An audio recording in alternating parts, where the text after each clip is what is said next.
सर्वधर्म सेवा समिति ने किया गोष्ठी का आयोजन। जिला बरेली में आज दिनांक 26 जुलाई 2020 दिन रविवार को सर्वधर्म सेवा समिति के प्रधान कार्यालय छोटी बमनपुरी में कोरोना संक्रमण विचार गोष्ठी कार्यक्रम किया गया, जिसमें संस्था के समस्त पदाधिकारियों ने कोरोना वायरस संबंधित अपने अपने विचार प्रदर्शित किए।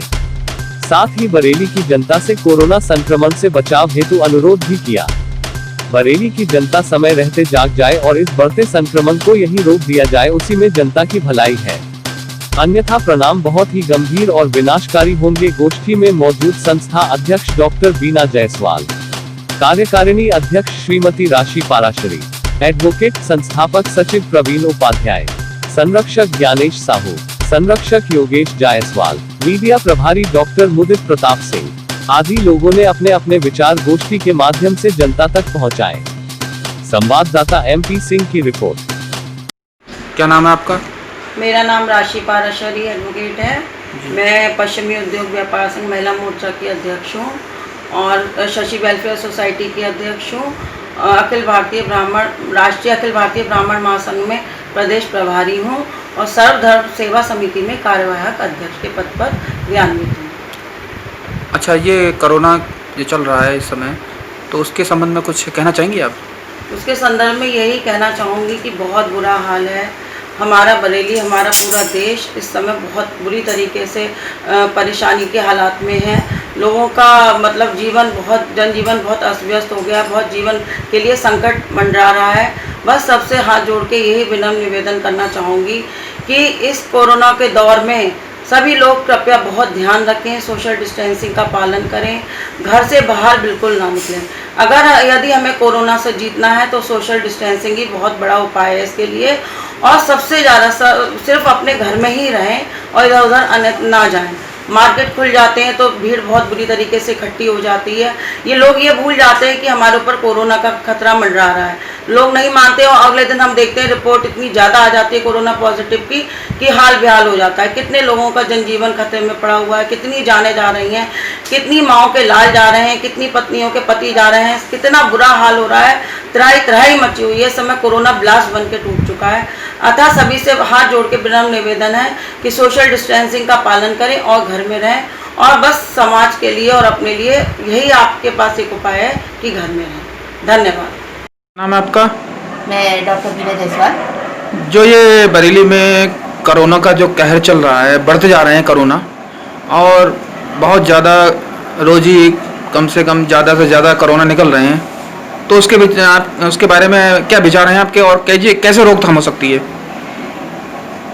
देखिए, ये बरेली जिले में तो कोरोना का जो बढ़ना है बहुत ही एक चिंता का विषय है। बरेली नहीं, पूरे विश्व में इस समय कोरोना फैला हुआ है और हर एक जगह की स्थिति बहुत ही भयावह है।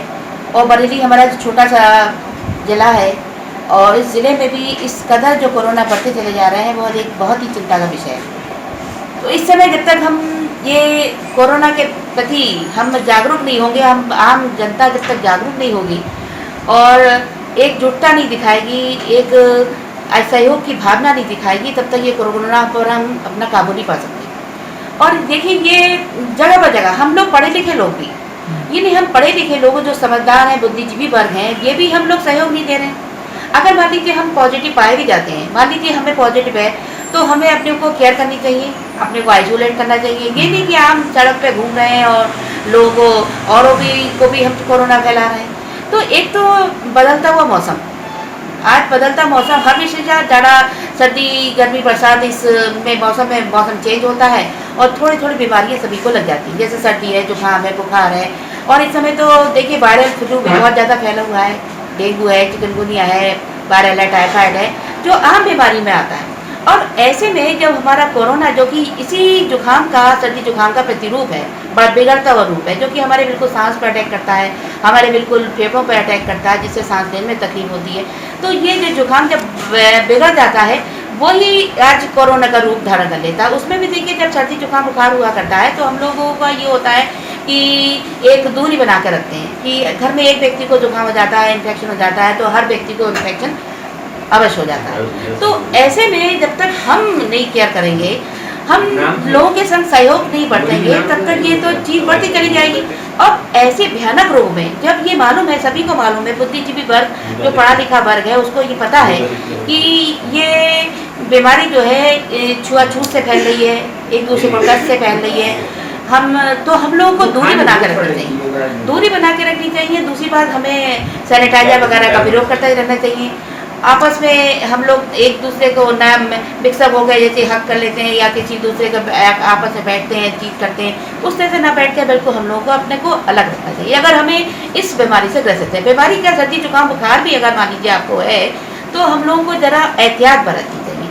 अब मैंने सुना है कि हमारे शहर में ही अब हमारे गली मोहल्ले, छोटे छोटे मोहल्ले हैं, गलियाँ हैं, कंजेस्टेड मोहल्ले भी हैं, कंजेस्टेड गलियाँ भी हैं, और उसमें एक आध व्यक्ति को हो जाता है, मालूम पड़ा वो हुआ है और वो आम नागरिक की तरह टहल रहा है।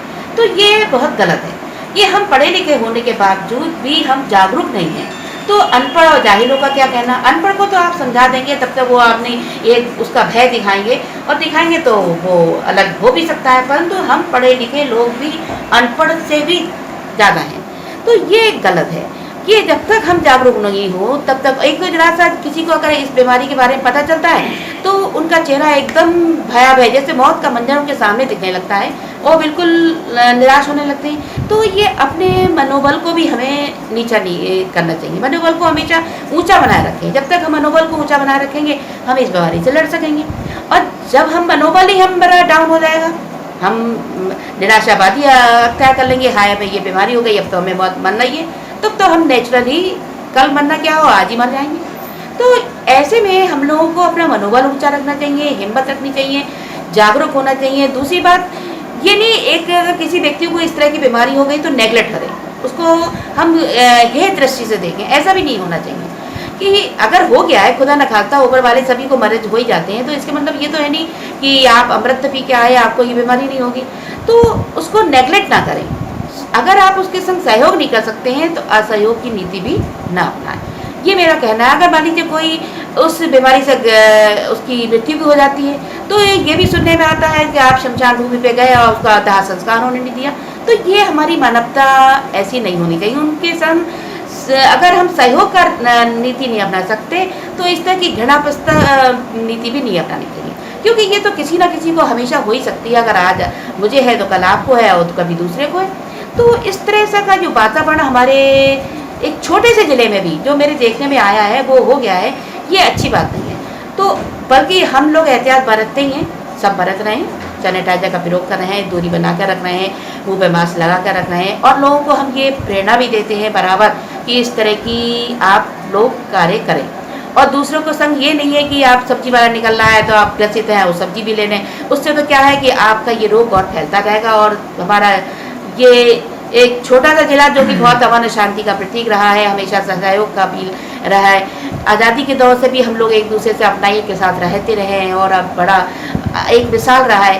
तो अगर ऐसे तरीके हम अख्तियार करेंगे और तो इससे और ये ज़बरदस्त बीमारी फैलती चली जाएगी। तो हमें ये चाहिए कि हम इस बीमारी को रोकथाम करें, और रोकथाम करने के लिए प्रयास करें। अगर एक काढ़ा पिएँ सुबह शाम, अब हम लोग गर्म पानी का सेवन करें और उसमें तुलसी है, गिलोय है, आदि अश्वगंधा है इत्यादि का काढ़ा सुबह शाम हम पिएँ, अपनी इम्यूनिटी पावर को बढ़ाएं।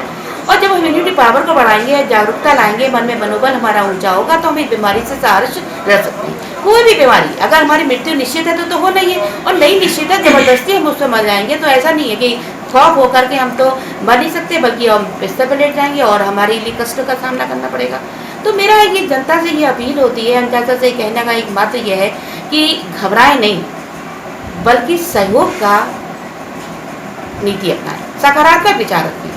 और जब तक सकारात्मक विचार हैं तब तक हमें कोई भी कुछ बिगाड़ नहीं सकता। तो इस बढ़ते हुए कोरोना पर हम अपना नियंत्रण रखें, एकजुटता रखें, सहयोग रखें, और जब तक सहयोग की नीति, सहयोगिता की नीति नहीं अपनाएंगे, सकारात्मक तरीका नहीं अपनाएंगे, तब तक इस कोरोना से नहीं लड़ सकते।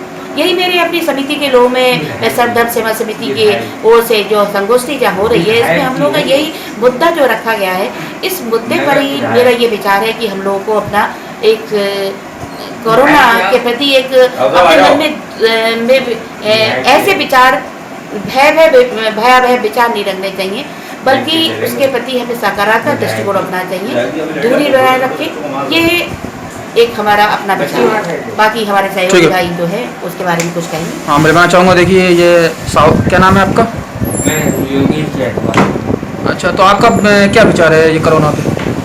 कोरोना विचार के बारे में मैं आपको स्पष्ट बताऊं कि हमें मतलब उसकी भयानकता से हम परिचित हो रहे हैं। हमें भयानक उसका डरावना रूप जो दिखाया जा रहा है, इससे इतना डरने की ज़रूरत नहीं है। सीधी सी बात यह है कि हमें इससे डरने की ज़रूरत नहीं है, और जो शासन के आदेश हैं उनको भी पालन करना है। अपनी बॉडी की इम्यूनिटी को बढ़ाना है। इम्यूनिटी को बढ़ाने के लिए आयुर्वेदिक चीज और होम्योपैथिक दोनों ही चिकित्सा पद्धति के लोगों को, डॉक्टरों से संपर्क करना है, जिससे कि हमारी बॉडी की इम्यूनिटी बढ़ जाए। बस इसके अलावा और मैं उनके बारे में कोई विचार नहीं कर पाऊँ। बाकी तो सब मेरी बहन ने बता ही दिया है कि इसके लिए तुलसी है और अश्वगंधा है, इस और आपके गिलोय है, इसका सेवन आपको जरूर करें, जिससे कि आपकी बॉडी की इम्यूनिटी बढ़ी रहेगी और आप निश्चित रूप से कोरोना से लड़ने में सक्षम हो सकते। ठीक भैया, आपका नाम? मैं प्रवीण उपाध्याय, सर्वधर्म सेवा समिति का संस्थापक। जो बरेली में ज़्यादा से ज़्यादा कोरोना का जो केस आ रहे हैं, वो किसकी लापरवाही मानते हैं? ये देखिए, लापरवाही तो इसमें हो रही है और लगभग सभी की हो रही है। अभी बीच में प्रशासन ने लॉकडाउन रख रखा था, एक साइड की दुकानों का भीड़ कम हो रही थी, परंतु हमारे कुछ व्यापारी लोगों ने दोनों साइड की दुकानें खुलवा दी। भीड़ बहुत ज़्यादा एकत्रित हुई, जिसका दुष्परिणाम हुआ बरेली क्षेत्र के अंदर कोरोना का बढ़ाव। यदि जनता इसको नहीं समझेगी, अभी भी इसको अगर हल्के में लेगी, तो परिणाम इससे भी ज़्यादा घातक होंगे। साथ ही मैं जनता से कहूँगा कि आप अपने आप को, अपने परिवार को, अपने मित्रगण संबंधियों को समझाएं कि ज़्यादा से ज़्यादा घर से जब ही निकलें जब बहुत ही ज़रूरी काम। भीड़ भाड़ इलाकों में न जाएं, भीड़ भाड़ इलाकों से बचें। साथ ही जो शासन का और सरकार का निर्देश है, उस निर्देशों का पूर्णतः पालन करें। अभी प्रशासन ने हफ्ते में 2 दिन लॉकडाउन रखने का आदेश जारी किया है। उस आदेश अनुसार लॉकडाउन है, परंतु कुछ असभ्य समाज के लोग उस लॉकडाउन की मान्यता को खराब करते हुए घूम रहे हैं सड़कों पर। यही कारण है कि वो संक्रमित हो रहे हैं और मोहल्ले में पहुंचकर लोगों को संक्रमित कर रहे हैं। इसी के कारण जो है बरेली क्षेत्र में कोरोना के लोग ज़्यादा पाए जा रहे हैं और कोरोना फैल रहा है। तो आपका मानना है कि पूरी बरेली को लॉकडाउन किया जाए? मैं समझता हूं जहां तक है कि कम से कम 21 दिन का पूर्णतः लॉकडाउन होना चाहिए, जिससे इस संक्रमण में कुछ कमी आए। अन्यथा ये पब्लिक नहीं मानेगी, ये कहीं ना कहीं किसी न किसी रूप से निकलेगी और संक्रमित होगी और लोगों को संक्रमण फैलाएगी। ठीक, मैं और लोगों से मिलवाना चाहूँगा। आप एक बुजुर्ग भैया फिर भी जब तक हम लोग क्या- सकारात्मक तरीका नहीं अपनाते। क्या नाम है आपका? मेरा नाम ज्ञानेश साहू है। तो इस कोरोना के संबंध में कुछ कहना चाहेंगे आप? मेरा कोरोना के संबंध में यह है कि सरकार के नियमों का पालन करें।